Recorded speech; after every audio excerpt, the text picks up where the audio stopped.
Les lacustres, peuplade venue d'Afrique, furent les premiers habitants du site de Rolle.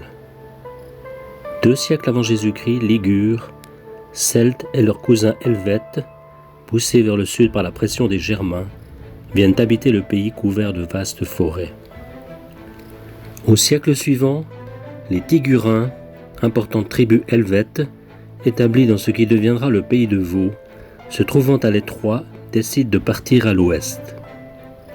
Imaginons les Helvètes et leurs longues colonnes de chars, tirés par des bœufs, bouchonnant sur la route des vacances gauloises, cheminant entre lacs et marais, passant ici au nord de Près-de-Vert, de Pérois, vers la Linière.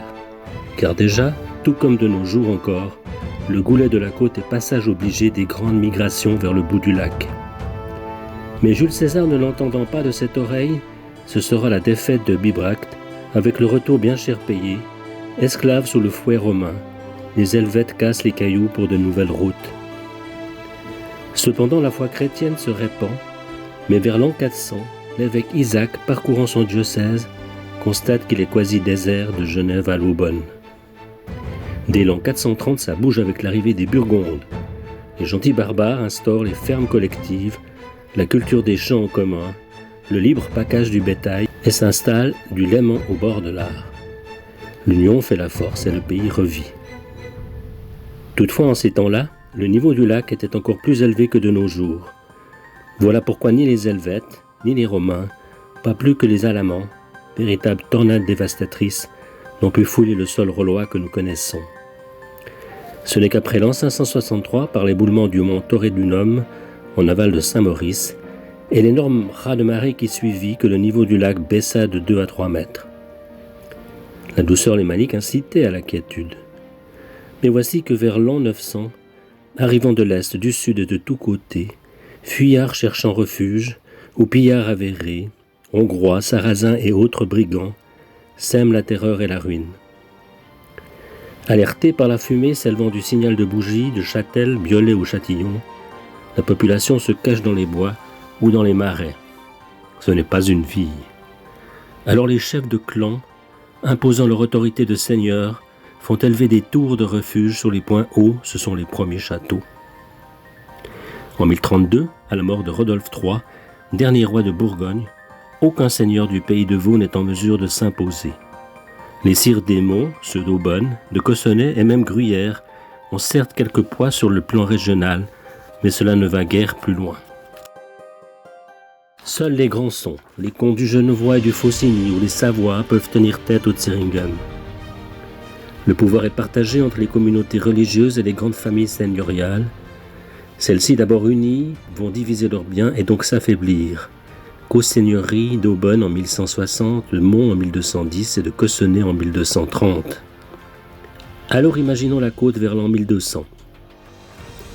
Les moines bâtisseurs, cisterciens, sont venus relever les ruines et planter la vigne, richesse des générations futures. Cependant, la vigne est encore bien loin d'occuper complètement le coteau, car toute parcelle aisément cultivable est vouée aux plantes potagères ou aux céréales. Des moutons, quelques chèvres et vaches faméliques broutent les herbes et buissons du vaste marécage de la plaine. Les habitants de cette belle région sont d'un naturel vif et éveillé, travailleurs, fins observateurs. Ils connaissent les vents, le langage et les signes de la nature. Mais ils n'ont guère le cœur à la fête car les temps sont durs. Malgré les communautés religieuses, les petites gens se sentent insécurisés par leurs conditions de serfs, qui ne pèsent guère dans leur appartenance à un seigneur parfois d'humeur belliqueuse. Le recours à la manière forte pour régler les affaires est des plus fréquents. Les Savoie procèdent de même. En 1207, Thomas s'empare de Moudon. En 1211, il signe un traité de paix avec le duc de Zeringen et fonde Villeneuve en 1214. Fort habilement, les Savoie préfèrent les traités et conventions d'échange à la guerre, laissant les hauts faits d'armes à leurs vassaux, afin de mieux en tirer bénéfice et imposer leur pouvoir sur le pays de Vaud, en s'assurant des points stratégiques sur les voies de communication. En 1233, la plupart des seigneurs du pays de Vaud prêtent hommage au comte Pierre de Savoie. Après la guerre de Lausanne, en 1240, le traité d'Évian, signé le 29 mai 1244 entre Jean de Cossonay, évêque de Lausanne, et Philippe de Savoie, la mainmise de la maison de Savoie sur le pays de Vaud sera grandement facilitée. Entre 1258 et 1263, Pierre de Savoie avait fait plusieurs voyages en Angleterre en compagnie de jeunes nobles vaudois, dont Ebald d'Aimont, Guy de Montagny et Pierre de Champvans. Or, en octobre 1263, les grands barons anglais se révoltent et s'emparent du roi Henri et du prince héritier Édouard. Réfugiée sur le continent, la reine Éléonore, qui est la nièce du comte Pierre, organise une armada dans le but d'une descente en Angleterre. L'expédition devait partir de Saint-Omer, près de Calais, le 15 août 1264, jour de l'Assomption. Un grand nombre de vassaux vaudois avaient répondu à l'appel de Pierre, mais à cause de vents contraires, la flotte est retenue au port. Peut-être au soulagement de certains vaudois n'ayant pas le pied marin, et le corps expéditionnaire va peu à peu se disloquer. Quelques amis restent fidèles à Savoie, dont Ebald de Mont qui se fixera en Angleterre et y fera souche. La construction du château de Rolles attribuée à Pierre, selon les uns, au sire des Monts ou à Amédée, selon d'autres, pourrait tout aussi bien être le fait des trois dynastes. Le plan est attribué à Pierre qui séjourna au castel de Pevensey, au sud de l'Angleterre, et nous rappelle que celui-ci fit fortune dans ce pays. C'est lui aussi qui établit les plans des châteaux de Romont, Champvans, Yverdon et Morges, et bien d'autres en Savoie, en substituant aux bâtis à angle droit des XIe et XIIe siècles, des tours en fer à cheval et donjons circulaires. Mais pourquoi ce château de Rolles dans le marais du bord du lac, paradis des grenouilles? Il faut observer les rivalités tout à la fois vers le comté de Genève et du côté de l'évêché de Lausanne, sans oublier les démêlés internes de la famille des Savoie. Ceux-ci deviennent puissants sur les deux rives du Léman, et là, comme sur terre, ils veulent assurer la sécurité des voies de communication. Déjà maîtres du Haut-Lac avec une véritable flottille de guerre, conduite par des mariniers éprouvés, ils ont donc grand besoin de ports à l'ouest, d'où leur intérêt pour cette crique à l'embouchure du torrent de la Biguère, à Rolles, reçu en hommage du chevalier Nicolas d'Aimont en 1260. Un port fortifié protégé par une haute muraille reliant les deux bastions d'angle, avec au milieu une tour de défense que l'on imagine ronde et pourvue peut-être d'une catapulte. Abri contre les vents, défense contre des actes de piraterie et tête de pont surveillée, voilà le but recherché. La tour sud-est est tout particulièrement intéressante par sa poterne élevée du côté du lac, permettant peut-être l'accès à la braie entourant le château et qui commandait probablement à cet endroit l'accès du port. Quant à la petite tourelle, les murs dans l'eau, elle n'a connu, semble-t-il, pas d'autres histoires que les soupirs de Madame la Baronne, usant de ses commodités à la fin du XVIIIe siècle.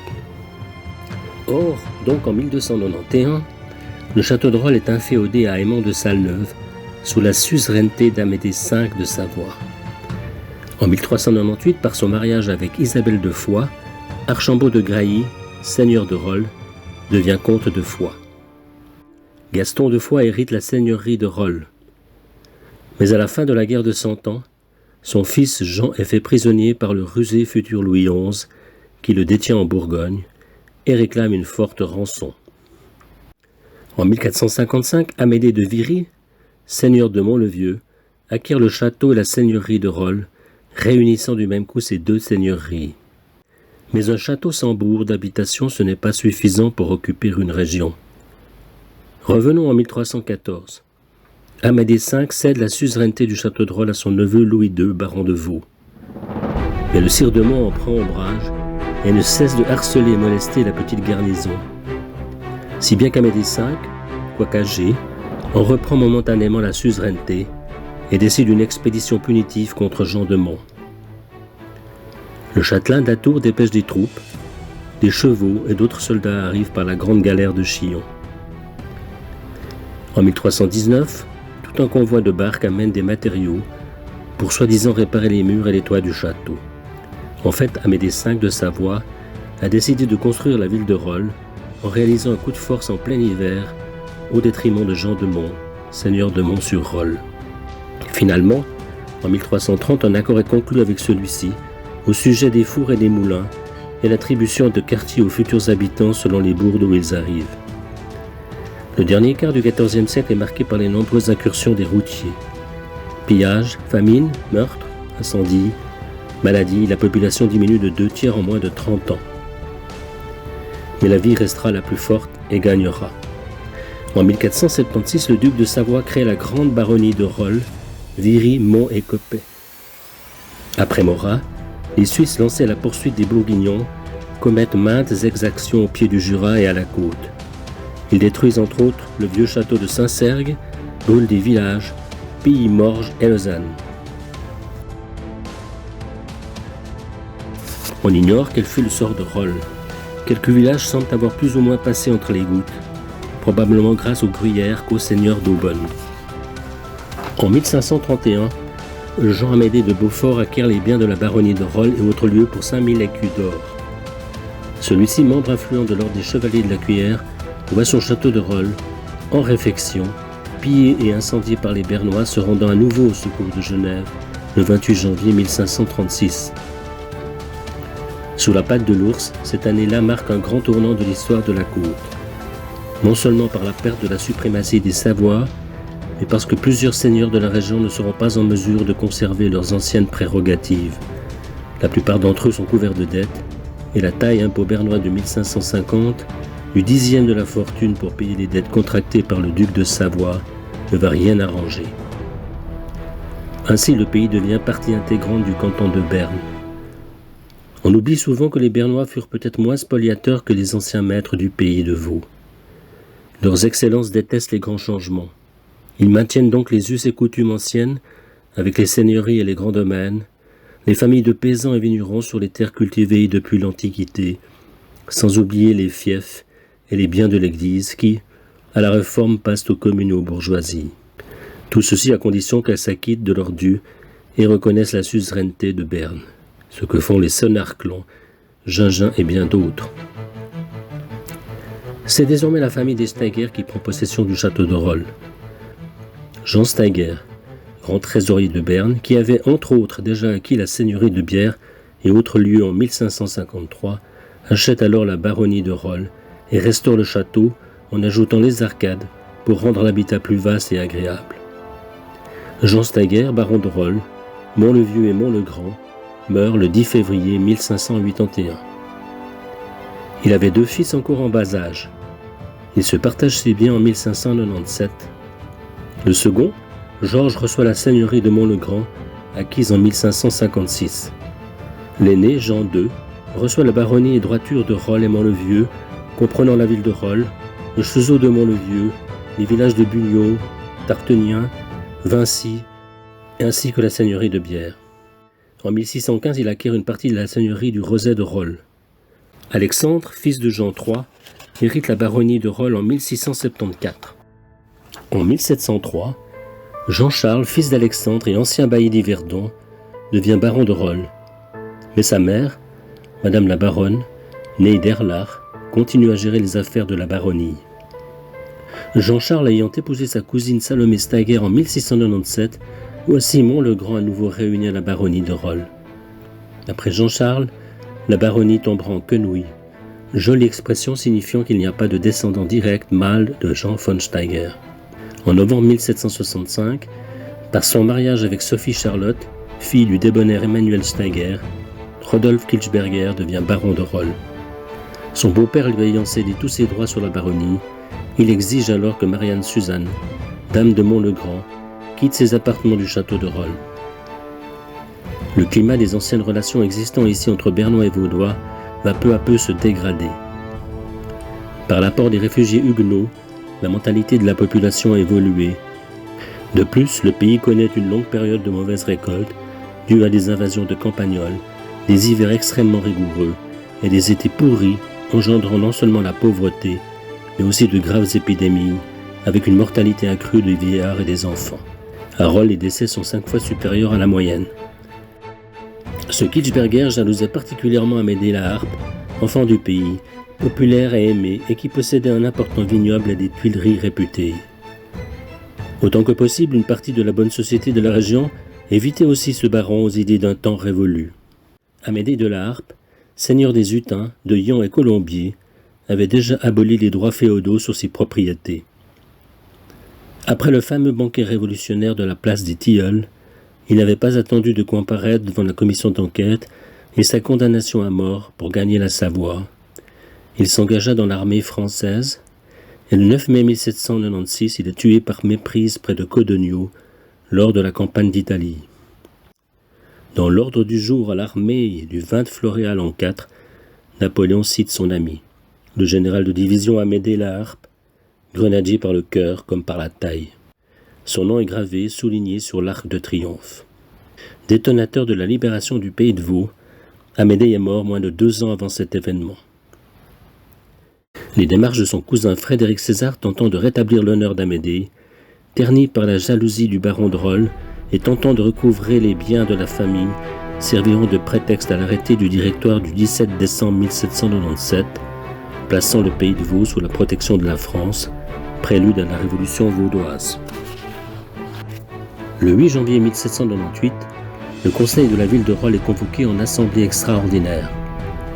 Le matin même, vers 8 heures, les nommés Louis du Try et Louis du Marteret de cette ville ont trouvé un écriteau planté au bout d'une perche attachée contre un arbre de la promenade du parc des Tilleuls. Cet écriteau présenté au conseil porte la mention suivante: liberté, égalité, vivre libre ou mourir, vive la République lémanique.